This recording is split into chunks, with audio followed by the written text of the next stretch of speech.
People often ask, am I a candidate for a hair transplant? Well, interestingly enough, you can have the same amount of hair loss on a patient, looking at the exact same picture, and one patient's a good candidate and the other's not. You may ask why? Well, it all has to do with expectations. If you have the appropriate expectations that are realistic and understand what a hair transplant can and can't do, then you can be a good candidate.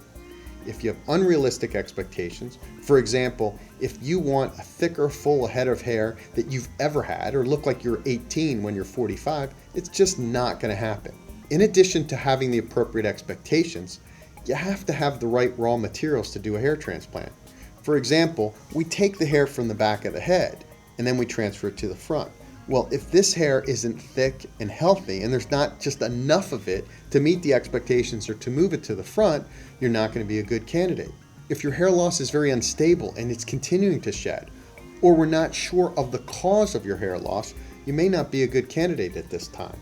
So it's important to keep in mind not only how much hair loss you have and what you've got in raw materials, but you also need to know where are you going to end up? What's your stage of baldness over time going to be? And that means that the doctor's got to take a reasonable approach and be somewhat conservative if you're starting very young.